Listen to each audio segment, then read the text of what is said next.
चलिए, थोड़ा सा लाइट चली गई थी, नेट बंद हो गया था, इसलिए थोड़ा सा ऐसे हुआ था।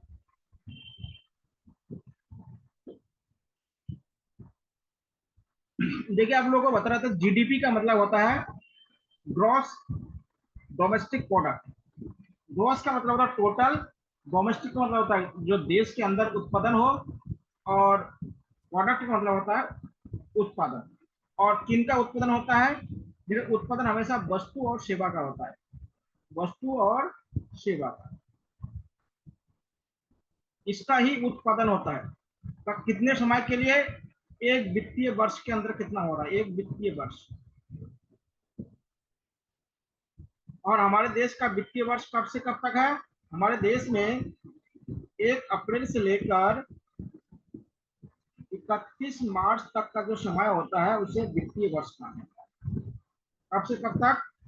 1 अप्रैल से लेकर 31 मार्च तक का जो समय होता है उसे वित्तीय वर्ष कहा जाता है भारत में। तो जीडीपी का मतलब होता है भारत के भौगोलिक क्षेत्र के अंतर्गत, भारत के कैसे क्षेत्र के अंतर्गत?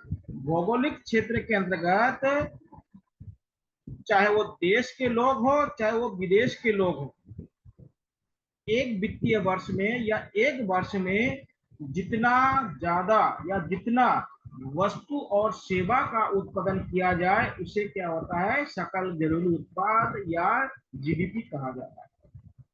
कैसा भौगोलिक क्षेत्र होना चाहिए? देखिए, भौगोलिक क्षेत्र कैसे, भारत का ये सीमा है,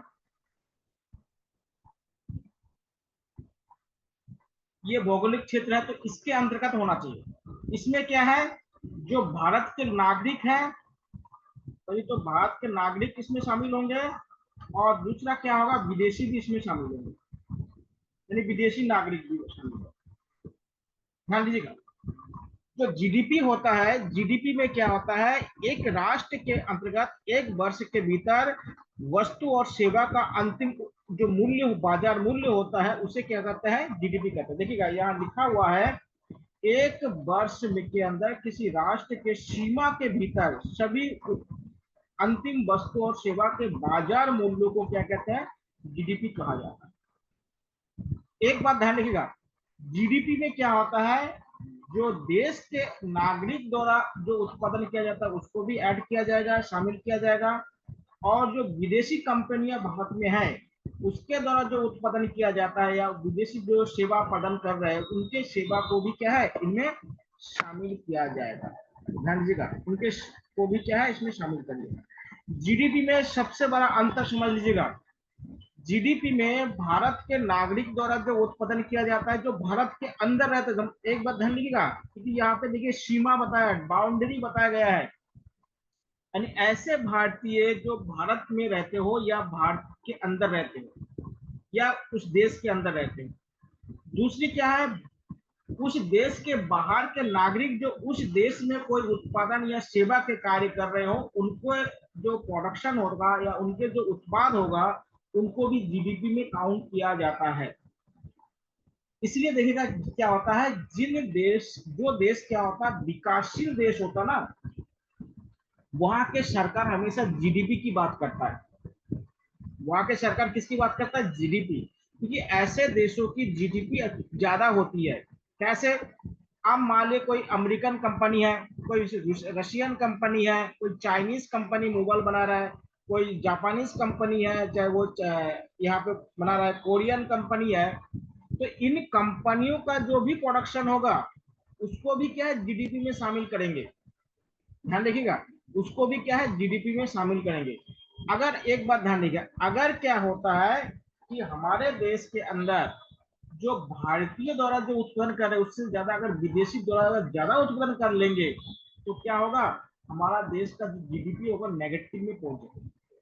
हमारे देश का जीडीपी कैसा हो जाएगा? नेगेटिव में भी जा सकता है और पॉजिटिव में भी जा सकते हैं। अगर हमारे देश के लोग ज्यादा उत्पादन करेंगे, सेवा और जो वस्तु है उसको ज्यादा प्रोडक्शन करेंगे, तो हमारे देश का जीडीपी पॉजिटिव में या धनात्मक हो सकता है।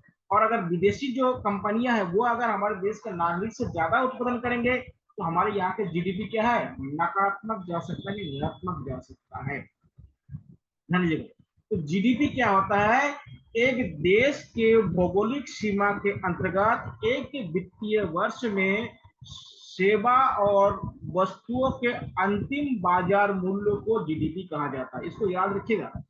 एक देश होना चाहिए, उसका एक बाउंड्री होना चाहिए और उसके अंदर एक वित्तीय वर्ष होना चाहिए, और उस वित्तीय वर्ष के अंतर्गत सेवा और वस्तुओं का जो बाजार मूल्य होगा, यानी मार्केट प्राइस जो होगा, उसी को हम क्या कहेंगे, जीडीपी कहेंगे। एक बात ध्यान दीजिए, जीडीपी क्या होता है, जो विकसित देश होता है उसका जीडीपी क्या होता है, घरेलू जीडीपी से क्या होता है कि तुलना में क्या होता है, अपना जीडीपी से क्या होता है, ज्यादा होता है। क्यों होता है, विदेशी, देखिए भारत में बहुत सारे विदेशी कंपनी है, तो इन लोगों ने जो इन्वेस्टमेंट किया है तो उनसे जो उत्पादन हो रहा है तो वो भी क्या भारत के सीमा के अंतर्गत ही तो हो रहा है। तो एक बात ध्यान रखिएगा। दूसरी बात, और एक बात ध्यान रखने की बात है कि जो भारतीय भारत के सीमा के बाहर काम करने के लिए विदेश गए हुए हैं, उनके इनकम को जीडीपी में काउंट नहीं किया जाएगा। बहुत इंपॉर्टेंट है, समझ लीजिएगा। अगर कोई व्यक्ति सऊदी अरब में काम करने गए तो वो सऊदी अरब में अगर एक साल में वो अगर 1 करोड़ रुपए भी कमाता है तो उस 1 करोड़ को भारतीय जीडीपी में शामिल नहीं किया जाएगा। लेकिन अगर कोई अमेरिकन अगर इंडिया में आके 2 करोड़ रुपए अगर सालाना कमाते हैं तो उस 2 करोड़ रुपए को क्या है, जीडीपी में शामिल किया जाएगा। इस अंतर को समझिएगा, नहीं तो लोग इसको गलत मान लेते हैं। जीडीपी का मतलब होता है हमारे सीमा के अंतर्गत, हमारे बाउंड्री के अंदर जितना उत्पादन किया जाए, सेवा और वस्तु का जितना उत्पादन किया जाए, उसको जीडीपी कहते हैं। इसमें और भी एक बात और समझिएगा, कोई व्यक्ति अपने लिए कोई कार्य करता है तो उसको जीडीपी में शामिल नहीं किया जा सकता। जैसे आपको कल बता रहा था कि जैसे महिलाएं क्या होता है, सबसे गरीब क्यों मानी जाती है, क्योंकि महिलाएं घरेलू काम करती है, अपने घरों में काम करती है, तो इसलिए उनके जो इनकम होता है वो जीडीपी में काउंट नहीं किया जाता है। जैसे आपको बताया था, कोई महिला 10 घंटे तक अगर खाना बनाती रही अपने घर में, तब भी उसके जो इनकम है या उसकी जो मेहनत है, उसको क्या जीडीपी में काउंट नहीं किया जाएगा। अगर यही काम अगर क्या है वो कोई होटल में या दूसरे के घर में अगर वो करे करे तो उसको जीडीपी में काउंट किया जाए। कोई अपने बच्चों को, देखिए क्वेश्चन पूछा गया था उत्तराखंड लेक्चरर में, यही क्वेश्चन पूछा गया था कि कोई शिक्षक अपने बच्चों को पढ़ाते हैं तो क्या उसको क्या है, उसको जीडीपी में, उसके इनकम को जीडीपी में शामिल किया जा सकता है, नहीं किया जा सकता है। अपने बच्चों को पढ़ाने पर उसमें से क्या होता है, उनको सैलरीज नहीं मिलते हैं। जब सैलरीज नहीं मिलेंगे तो उनको क्या है, जीडीपी में काउंट नहीं करते। पर यही पे बताया ना, वस्तु या सेवा होना चाहिए। जब आप अपने घरों में काम करते हैं ना, उसको सेवा नहीं कहते हैं, उस सेवा के बदले में कोई पैसा वैसा नहीं मिलता है। जो इकोनॉमी के भाषा में जो सेवा, देखिए इकोनॉमी के भाषा में जो सेवा का मतलब होता है सर्विस होता है। सर्विस मतलब किसी को सहायता पहुंचाना होता है जो नॉर्मली नहीं पहुंचाया जा सकता है, उसी को क्या होता है, सेवा कहते हैं। ऐसे सामान्य बातों में जो सेवा होता है वो अलग होता है। इकोनॉमी के सेवा अलग चीज होता है, यानी सर्विस अलग होता है। तो समझ लीजिएगा कि जो भारत के नागरिक है और जो विदेशी नागरिक है, भारत के बाउंड्री में जो उत्पादन करेगा उसको जीडीपी में शामिल करेंगे। जो अपने घर में काम करेंगे या जिसका कोई इनकम का सोर्स नहीं है, या जो फ्री में काम करेंगे तो उसको के उस इनकम को भी क्या है, जीडीपी में शामिल नहीं किया। जैसे कोई भिखारी है, भिखारी के पैसे को भी जीडीपी में शामिल नहीं किया जा सकता है, समझ लीजिएगा। क्योंकि उनके जो पैसा है ना, वो क्या है, कोई सेवा नहीं कर रहे हैं, ना तो वो इस कोई सर्विस कर रहा है, ना तो कोई वस्तु को उत्पादन कर रहा है। तो ये सारे चीज को क्या होता है, आप लोगों को जानकारी होनी चाहिए कि जीडीपी में क्या क्या काउंट किया जाता है। और भारत के बाहर रहने वाले जो व्यक्ति कमा रहे हैं उसको भी जीडीपी में काउंट नहीं किया जाएगा, समझिएगा। भारत के बाहर रहने वाले जो भारतीय है उनको पैसे को क्या है, उनके इनकम को जीडीपी में काउंट नहीं किया जाएगा, समझिएगा। अगर कोई भारतीय अगर अमेरिका में कोई कंपनी लगाता है तो उसके मुनाफे को भी क्या है, भारतीय जीडीपी में काउंट नहीं किया जाएगा। इसको भी समझ लीजिए। अब देखिए, जो जीडीपी है उसको कैसे नापते हैं, जीडीपी को कैसे नापते हैं, नापा कैसे जाता है, उसको भी ध्यान रखो। सकल घरेलू उत्पाद, पहला है उपभोग। उपभोग मतलब हमने कितना कंज्यूम किया, उसके बाद हमने कितना इन्वेस्टमेंट किया। कोई भी चीज बनाएंगे ना तो उसके लिए पहले इन्वेस्ट करने की आवश्यकता होती है। उसके बाद सरकारी खर्च, यानी भारत सरकार का कितना खर्च हो रहा है। उसके बाद हमने कितना एक्सपोर्ट किया और कितना इंपोर्ट किया। एक्सपोर्ट और इंपोर्ट पर भी निर्भर करता है।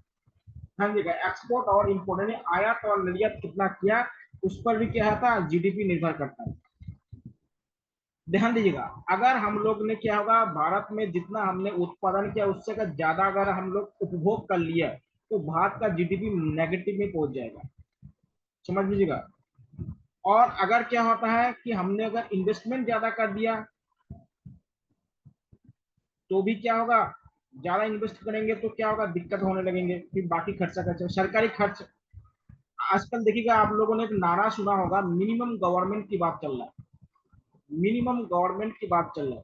तो मिनिमम गवर्नमेंट का मतलब क्या होता है, सरकारी जो मशीनरी है उसकी आकार को कम करना। उसके आकार को कम कर देंगे तो उनको जो सैलरीज दी जाती है उनको कम देना पड़ेगा, उनके लिए घर गाड़ी वगैरह वगैरह जो दिया जाता है वो नहीं देना पड़ेगा। इसलिए देखिए, आजकल क्या है, सरकारी नौकरी में बहुत ज्यादा कटौती की जा रही है। हर चीज को प्राइवेट के हाथों में दिया जा रहा है। क्यों दिया जा रहा है कि सरकारी खर्च में कम। अब देखिए, जो अग्निवीर योजना आई है ना, ये भी क्या सरकारी खर्च को कम करने के लिए लाई गई है। अब लोग देखिए, अब बहुत बड़ा विवाद चल रहा है। तो पेंशन जो स्कीम है उसको बंद करने का कारण भी क्या है, अब देखिए, जो जो नए नए 2000 के बाद से जो जॉब में है उनको क्या है, पेंशन नहीं मिलता है। तो ये क्यों है, क्या है कि सरकारी खर्च को कम करना। सरकारी खर्च अगर ज्यादा होगा तो दिक्कत होगी। एक्सपोर्ट इंपोर्ट देखिएगा, अगर क्या होता है, हम अगर देश के चीजों को अगर बाहर ज्यादा भेजेंगे तो हमारे जीडीपी में क्या होगा, मुनाफा हो। अगर हम बाहर से अगर वस्तुओं को ज्यादा खरीदेंगे तो हमारे जीडीपी क्या है, कमजोर होगा। हाँ जी, हमारा जीडीपी क्या हो जाएगा, कमजोर होगा। तो जीडीपी क्या है, उपभोग पर निर्भर करता है, यानी कंज्यूम पर निर्भर करता है, निवेश पर निर्भर करता है, सरकारी खर्च पर निर्भर करता है, एक्सपोर्ट और इम्पोर्ट पर भी क्या होता है, ये काम करता है। ठीक है, एक्सपोर्ट और इम्पोर्ट पर भी क्या है, ये निर्भर करते हैं। तो ये क्या है, जीडीपी के बेसिक जानकारी। अब हम आगे देखते हैं जीडीपी और क्या क्या इसमें हो सकता है।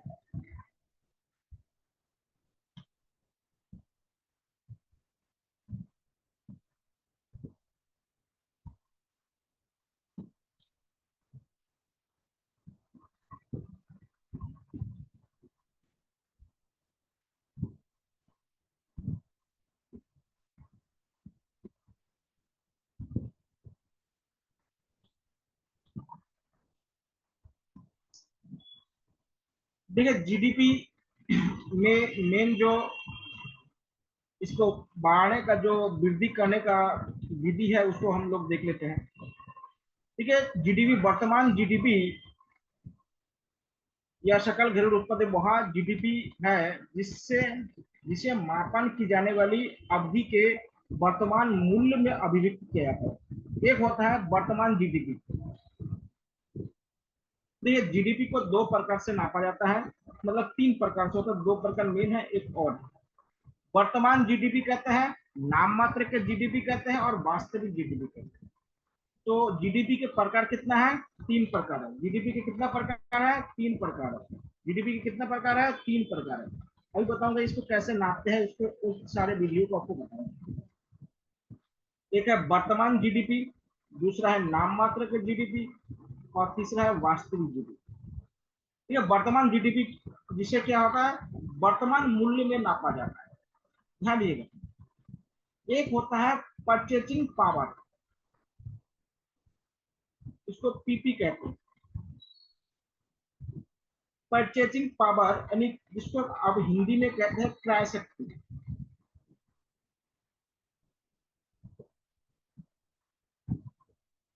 एक बात ध्यान दीजिए, जो वर्तमान जीडीपी है वो क्या होता है, क्रय शक्ति पर निर्भर करता है। क्या होता है, क्रय शक्ति पर। यानी कोई भी व्यापारी या कोई भी व्यक्ति किसी वस्तु को खरीदने के उनके पास कितना क्षमता है उसी पर निर्भर करता है वर्तमान में। समझ लीजिएगा कैसे, कि वो कितना उनके पास पैसा है और कितने चीजों को खरीद सकते हैं। उस पर निर्भर करता है, उसे कहते हैं वर्तमान जीडीपी कहते हैं। दूसरा है नाम मात्र जीडीपी। इसमें क्या होता है, मूल्य में क्या होता है, परिवर्तन के लिए होते रहते हैं। अब बताओ मूल्य में परिवर्तन कैसे होते रहते हैं, समझ लीजिएगा। अभी देखिएगा, बरसात का मौसम आ रहा है, कहीं पे बाढ़ वगैरह आ जाए तो क्या होता है, रास्ता वगैरह ब्लॉकेज हो जाता है। अब रास्ता वगैरह ब्लॉकेज होने पर क्या होता है, जो सप्लाई चेन होता है वो क्या होता है, कट जाता है। तो बाढ़ वाले क्षेत्रों में क्या होता है, आसपास के जो बाढ़ का क्षेत्र होता है वहां पे जो वस्तु के दुकान होते हैं या जो भी प्रोडक्शन वाले क्षेत्र होते हैं, उसका दाम बढ़ जाता है वस्तुओं का। उसका दाम क्या होता है, वस्तुओं का दाम बढ़ जाता है। तो ऐसे में क्या है, मूल्य परिवर्तन हो जाता है। तो उसको समायोजित करने के लिए क्या था, सरकार बहुत सारे एक्शन लेते हैं। जैसे बड़े स्तर पर आपको कल बताया था कि अभी देखिए गेहूं के निर्यात पर क्या है, प्रतिबंध लगा दिया गया। तो गेहूं के निर्यात पर प्रतिबंध क्यों लगा दिया गया, क्यों, अगर गेहूं का निर्यात कर देंगे तो भारत का जो आंतरिक क्षेत्र में जो गेहूं की डिमांड है वो बढ़ जाएगा और क्या होगा, प्राइस बढ़ने लगेगा। तो जो वस्तुओं के जो मूल्य है उसको समायोजित करने के लिए क्या है, गेहूं के निर्यात को बंद कर दिया, जिससे भारत के जो आंतरिक भाग है उसमें गेहूं की कमी ना हो। जो ग्रामीण क्षेत्र जैसे कह सकते हैं, मेन तो आप जानते हैं भारत में क्या है, अभी भी 70% लोग ग्राम गांव में बसते हैं। तो उनको क्या होता है, थोड़ा दिक्कतें ज्यादा होने लगती है, क्योंकि उनके पास क्या क्रय शक्ति कम होती है। शहर के जो अधिकांश लोग होते हैं उनके पास क्या क्रय शक्ति ज्यादा होता है, क्योंकि वहां पे रोजगार के क्या होता है, अच्छी सुविधाएं होती है। जो गांव होते हैं वहां पे रोजगार क्या होता है, सीजनली होते हैं, कृषि करते हैं तो सीजनली रोजगार होते हैं। तो वहां पे क्या क्रय शक्ति हमेशा कम होता है। अभी देखिए जो बरसात का मौसम होता है ना, बरसात के मौसम में गांव के जो किसान होते हैं उनके पास कोई काम ही नहीं होता। तो बताइए गांव के लोग काम नहीं करेंगे तो उनके पास पैसा कहाँ से आएगा, वो कुछ वस्तु को खरीदेगा कैसे। तो ये भी क्या बहुत सारे मैटर इसमें आ जाता है। उसके बाद वास्तविक जीडीपी क्या होता है, इसमें मूल्य परिवर्तन के साथ क्या होता है, समायोजन भी किया जाता है। मतलब उसको सप्लाई चेन को क्या आगे बढ़ाया जाता है, सप्लाई चेन को क्या होता है, आगे बढ़ा दिया जाता है। तो इस विधि से भी क्या होता है, ये तीन प्रकार के क्या होता है, प्रकार है जिससे क्या होता है, जीडीपी में वृद्धि होती है। अब जीडीपी के मापन विधि कौन कौन से हैं, मतलब जीडीपी को कैसे नापे, ये भी बहुत जरूरी है। जीडीपी को नापने के लिए भी तीन विधि है। एक है आपका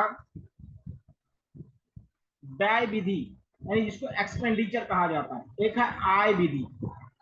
एक्सपेंडिचर देखिए क्या होता है, पहले समझ लें। एक्सपेंडिचर खर्च जिसे कहते हैं, व्यय।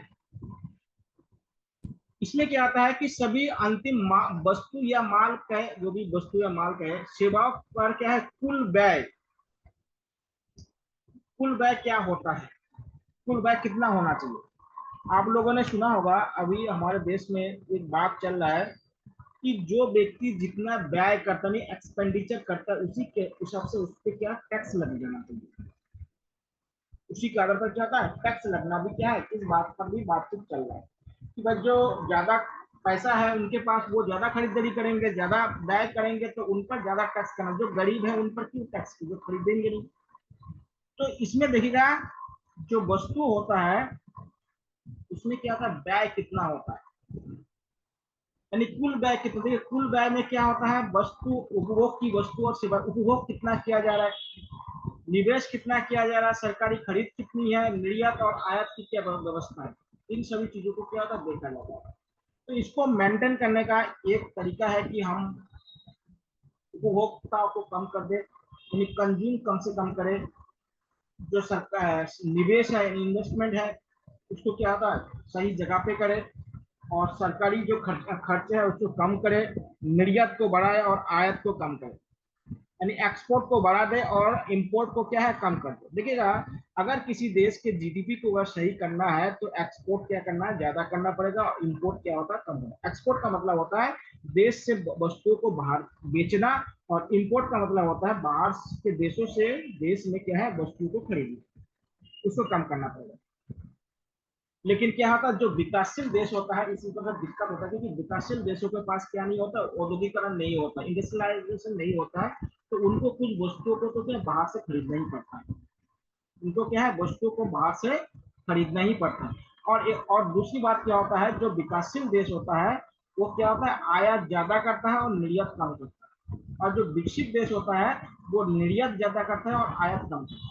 यानी एक्सपोर्ट, जो विकसित देश होता है वो एक्सपोर्ट क्या करते हैं, ज्यादा करता है और इंपोर्ट कम करते हैं। और जो विकासशील देश होता है वो निर्यात क्या करते हैं, कम करते हैं, यानी एक्सपोर्ट कम करते हैं और इंपोर्ट क्या करते हैं, ज्यादा। दूसरा है आय विधि। इससे राष्ट्रीय आय के माध्यम से नामा जाता है। आय के दृष्टिकोण का प्रयोग करते हुए जीडीपी को क्या गणना की जाती है। फिर क्या होता है कि कितना आय हो रहा है, इनकम कितना है किसी भी व्यक्ति या किसी भी जो संस्था होता है उसके हिसाब से क्या उसकी गणना की जाती है, कितना इनकम हो रहा है उस पर इसमें होता है। इसमें क्या है, कर्मचारियों की जो मुनाफा होता है उसको शामिल किया जाता है। कर्मचारियों के क्या है, मुनाफा को शामिल किया जाता है। उसके बाद क्या होता है, कारपोरेट मुनाफा देखा जाता है, जो कर्मचारियों का मुनाफा होता है उसको भी शामिल करते हैं। कारपोरेट मुनाफा को शामिल करते हैं, मालिक की आय को शामिल करते हैं, किराए की आय को शामिल करते हैं, और शुद्ध ब्याज, जो ब्याज मिलता है ना, क्योंकि ब्याज भी एक प्रकार के इनकम है। ब्याज को बिना इनकम मत मानिए, ब्याज भी क्या था, एक प्रकार का इनकम है। क्योंकि ब्याज से भी क्या होता है, जो भी व्यक्ति होता है उनके जो पूंजी होता है उसमें वृद्धि होती है।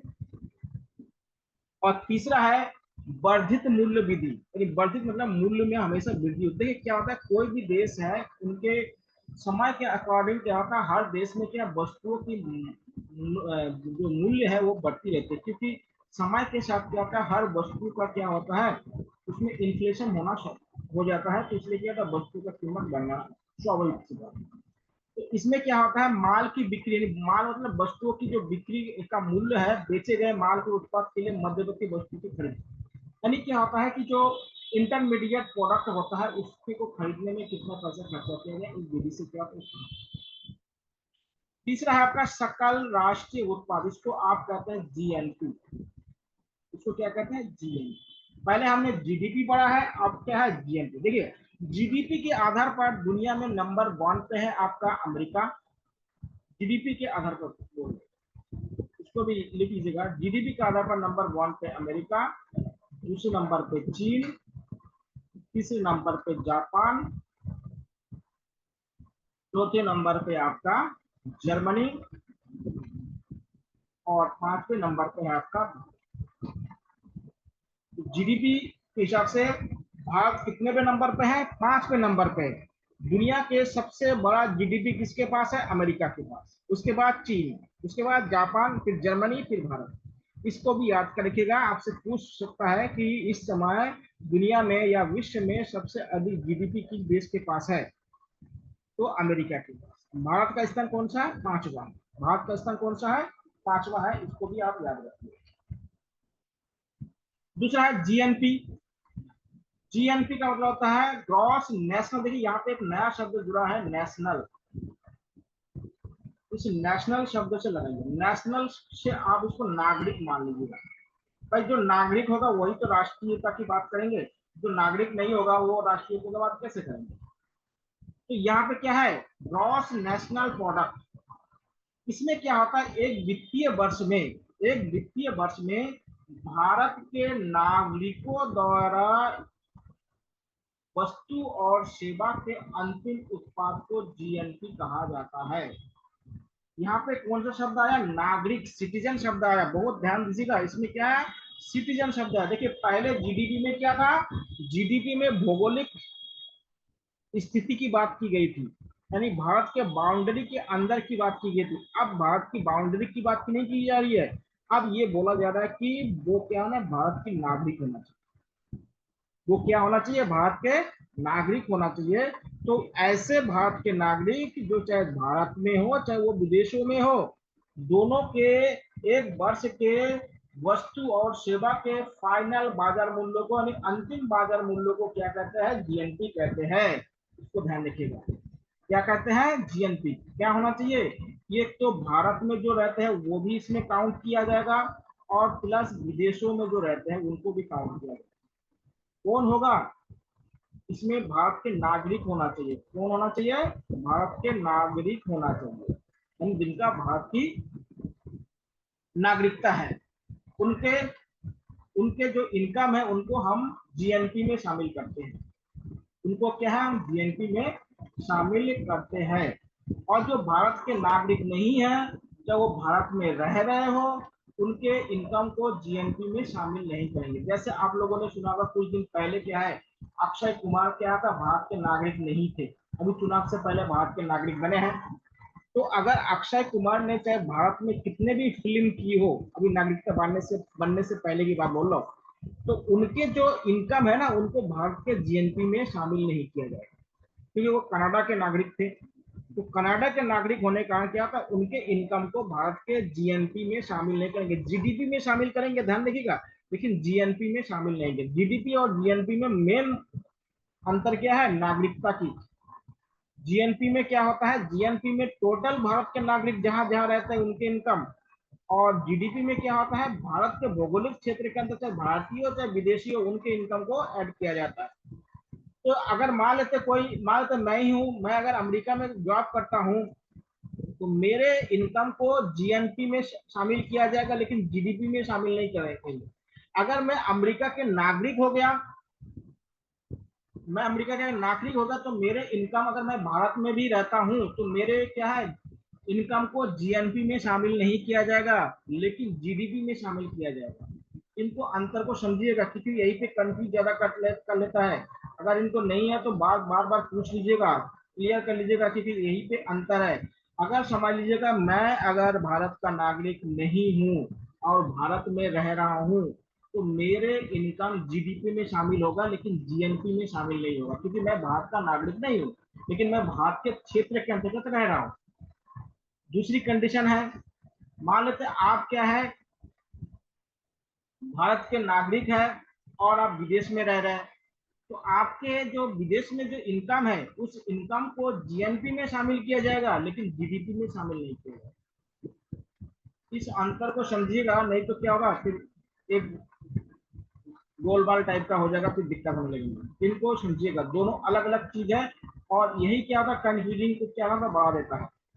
क्या होता है इसको, तो देखिएगा, देश के निवासी, निवासी मतलब नागरिक द्वारा देश या विदेश में एक वर्ष में अंतिम रूप से उत्पादित वस्तु और सेवाओं की मौद्रिक मूल्यों को क्या कहता है, राष्ट्रीय सकल राष्ट्रीय उत्पाद कहते हैं, या जीएनपी कहते हैं।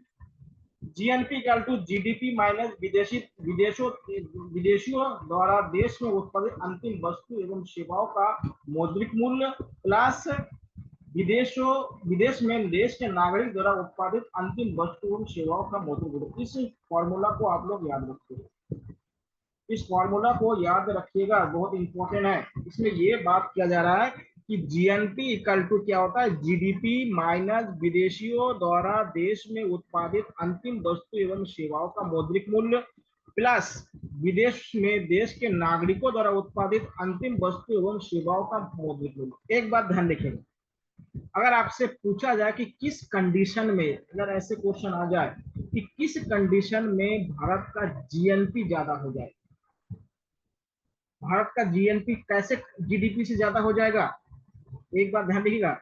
अगर भारत के जो लोग हैं ना, विदेशों में ज्यादा रह रहे हैं और वहां से क्या भारत में पैसा भेज रहा हो, और भारत में जो विदेशी रह रहे हैं ना, इसका इनका जो उत्पादन है या इसका जो मौद्रिक मूल्य है, ये कम हो जाए। कैसे, समझ लीजिएगा, ये भारत है, और भारत के कुछ नागरिक क्या है, विदेशों में काम कर रहे हैं, विदेश में, और विदेश के कुछ नागरिक क्या है, यहाँ पे भारत में भी, विदेशी भारत में भी काम कर रहे हैं। ये विदेशी हो गया और ये विदेश हो गया। अब देखिए, अगर भारत के जो नागरिक है यहाँ से ज्यादा मात्रा में क्या भेजे, धन भेजे, धन मतलब संपदा भेजे, पैसा भेजे, कुछ भी भेजे, और ये लोग क्या है, विदेशी जो है ना, ये कम धन दौलत अपने देश में भेजे, ये क्या है, ये अपना धन क्या कम भेजे विदेशी, ये क्या कम भेजे और ये क्या अधिक भेजे। तो इस कंडीशन में क्या होता है, जीएनपी क्या होता है, जीडीपी से ज्यादा हो जाएगा।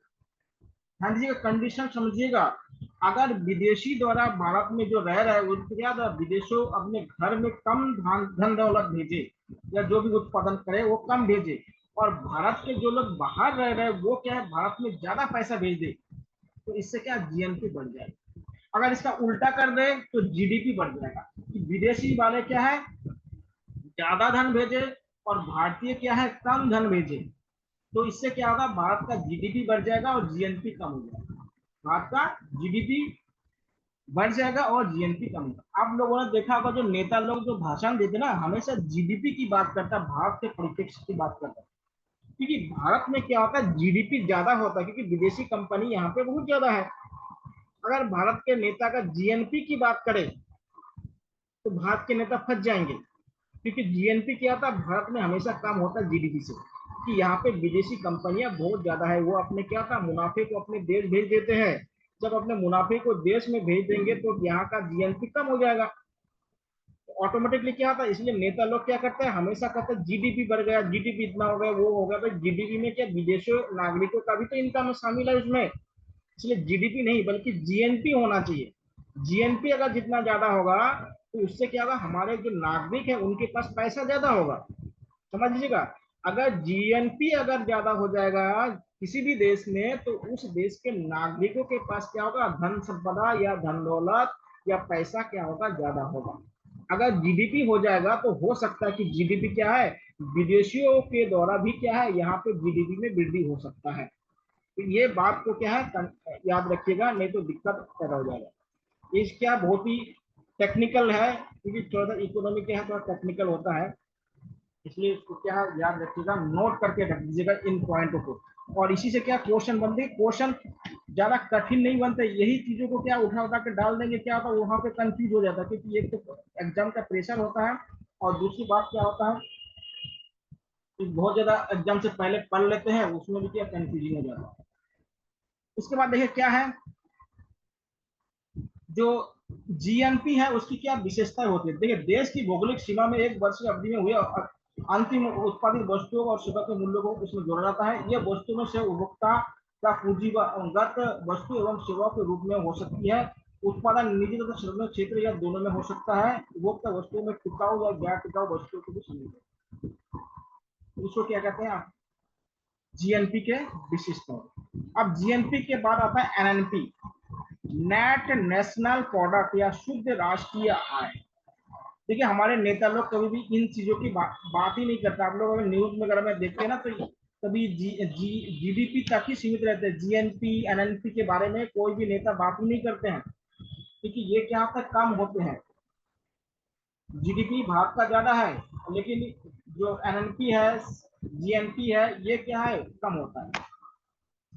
ठीक है, शुद्ध राष्ट्रीय उत्पाद का मतलब होता है, अगर देखिए कोई भी जो वस्तु हम खरीदते हैं या कोई भी वस्तु बनाते हैं ना, तो समय के साथ साथ उसके जो मूल्य होता है उसमें कमी आ जाती है।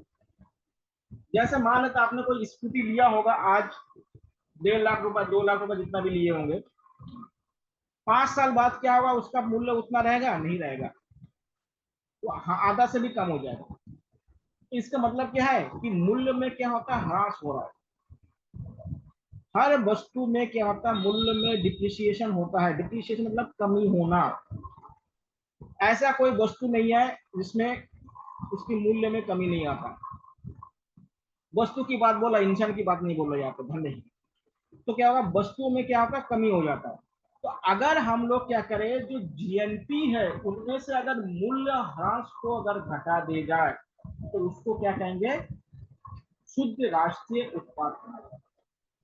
किसको किससे घटा दें, देखिएगा अगर हम शुद्ध राष्ट्रीय उत्पाद की बात करें यानी एनएनपी की बात करें, तो इनमें से पहले क्या करेंगे, जो हमारे पास जीएनपी आया था जितना भी आया होगा देश का, जीएनपी में से क्या मूल्य ह्रास को घटा दे।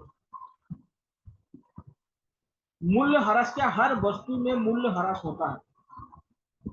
कोई भी वस्तु आज खरीदते हैं तो उसका में क्या है, मूल्य में कभी ना कभी उसमें कमी आ ही जाता है, घिस जाता है, खराब हो जाता है, वस्तु मशीन है खराब हो जाता है, तो वो खराबी को कहता है उसको मूल्य ह्रास कहा जाता है। तो इसको क्या कहते हैं, मूल्य ह्रास कहा जाता है। तो मूल्य ह्रास के कारण क्या होता है, ऐसे चीज हमको समझना है। ठीक है, इसमें एक चीज और है, देखिए इसी प्रकार देखिए इसमें कहा कि मूल्य में क्या था, मूल्य ह्रास को घटाने पर, मूल्य ह्रास को घटाने पर होता है। मूल्य ह्रास का जो मतलब होता है उसका होता है कि उत्पाद गतिविधि में उपयोग के दौरान टूट फूट जाती है ना वस्तु, क्या होता है टूट फूट जाती है, उसके कारण क्या था, जो अचल संपत्ति होता है या पूंजी होता है वो अवमूल्यन हो जाता है, नहीं उसके मूल्य में कमी आ जाती है। एनएनपी क्या होता है? किसी देश द्वारा वस्तु और सेवाओं के कुल मूल्य का अधिक सटीक माप है। जिस दिन हमारे देश के नेता अगर एनएनपी के बारे में बात करने लगेंगे तो समझ जाइएगा कि अब नेता ज्यादा शिक्षित हो गए। तभी क्या है, सही चीज। जीडीपी के बारे में बात करने पर क्या होगा कि ये सही नहीं है। जी एनएनपी के बारे में बात करें तब क्या होगा, मूल्यह्रास को भी उसमें ऐड किया जाएगा, तभी क्या होगा, उसको सही किया जा सकता है। अब देखिए इसमें क्या आता है, शुद्ध राष्ट्रीय जो उत्पाद होता है और शुद्ध घरेलू उत्पाद होता है, उसमें क्या होता है, जो एनएनपी होता है, एनएनपी मतलब जीएनपी माइनस क्या है, मूल्यह्रास। इसको याद रखिएगा इस फॉर्मूला को। एनएनपी यानी शुद्ध राष्ट्रीय उत्पाद इक्वल टू जीएनपी माइनस मूल्य में जो ह्रास हुआ है या कमी हुआ है उसको लिया जाता है। अभी आपको बताऊं कि ये मूल्य डिसाइड कैसे होता है। आप बोलेंगे कि ये मूल्य बनता कैसे है, या जो वस्तुओं का जो मूल्य निर्धारित कैसे होता है, मूल्य बनता कैसे या मूल्य निर्धारित कैसे होता है, तो उसके बारे में थोड़ा जानकारी आपको लोगों को होना चाहिए। आप लोगों ने देखा होगा कोई भी वस्तु पर क्या क्या लिखा रहता है, पहले समझ लीजिएगा। एक होता है, अगर आप लोग थोड़ा सा इकोनॉमी पढ़े हैं या जो जो कॉमर्स पढ़े होंगे तो आप लोग जानते हैं, एक होता है लागत मूल्य। पहला क्या होता है, लागत मूल्य। पहला इसको समझो। दूसरा होता है उसका बाजार मूल्य। दूसरा क्या होता है, बाजार मूल्य। और तीसरा होता है आपका, जो नॉर्मली हम यूज करते हैं, उसको कहते हैं खुदरा मूल्य। ये तीन वस्तुओं का मूल्य क्या होता है, इन तीन चीजों से लगाया जाता है। एक होता है, इसको कॉस्ट प्राइस कहते हैं। क्या कहते हैं, कॉस्ट, कॉस्ट प्राइस कहते हैं। इसको मार्केट प्राइस कहते हैं। और इसको खुदरा का मतलब होता है रिटेल प्राइस।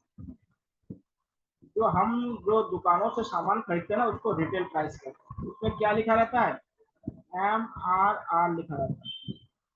इसका मतलब जानते हैं, MRR का मतलब क्या होता है, मैक्सिमम रिटेल प्राइस। MRP लिखा था, MRP लिखा, मैक्सिमम रिटेल प्राइस लिखा रहता है, जिसको खुदरा मूल्य कहा जाता है। बाजार मूल्य अलग होता है, लागत मूल्य अलग होता है, और खुदरा मूल्य अलग होता है। खुदरा मूल्य में हम लोग वस्तु खरीदते हैं। लागत मूल्य क्या होता है कि वस्तु बनने में कितना खर्च आया। और बाजार मूल्य में क्या होता है, सरकार टैक्स वगैरह लगाती है, तो टैक्स जब लग जाता है तो उसको बाजार मूल्य के अंतर्गत लगा माना जाता है। और खुदरा मूल्य में क्या होता है, ट्रांसपोर्ट और जो व्यापारी वगैरह होता है उनका मुनाफा इसमें ऐड हो जाता है। क्योंकि क्या होता है, मुनाफा इसको ऐड हो जाता है। और जो दूसरे लेक्चर होगा उस लेक्चर में आपको इसको बता दूंगा कि ये मूल्य कैसे निर्धारित किया जाता है। ठीक है, तो देखिए पहले लागत मूल्य में क्या होता है कि उस वस्तु को बनाने में कितना पैसा लगा। जैसे देखिए आपको पता है कि कोई भी वस्तु बनता है ना, तो उसमें चार चीजों की आवश्यकता होती है, भूमि, श्रम, पूंजी और इंटरप्रेन्योर या उद्यमिता जिसे कहते हैं। ये चार चीज चाहिए चाहिए, और इन चार चीजों में जो खर्चा होगा ना, उसी को लागत मूल्य कहा जाता है। बाजार मूल्य जब आएगा तो उसमें टैक्स, सरकार क्या करते हैं, टैक्स लगाते हैं। हम कोई भी वस्तु मार्केट से खरीदते हैं ना, सब में टैक्स लगे हुए हैं। जैसे आप बिस्किट खरीदते हैं तो बिस्किट में भी हमको टैक्स देना पड़ता है। तो बिना टैक्स के कोई वस्तु बिकती नहीं है। तो सरकार क्या होता है, हर वस्तु में टैक्स लगाती है। और एक होता है खुदरा मूल्य, जिसमें क्या होता है, जो व्यापारी होता है उनका मुनाफा होगा, और जो जहां डिस्ट्रीब्यूटर उनको जो दुकान तक पहुंचाएगा तो उसका जो खर्चा आता है वो भी उसमें ऐड किया जाता है। अब मान लीजिए कोई वेयर हाउस से अगर कोई गोदाम से अगर क्या होता है, कोई दुकानदार तक सामान पहुंचेगा तो उसमें ट्रांसपोर्ट खर्चा भी तो ऐड किया जाएगा।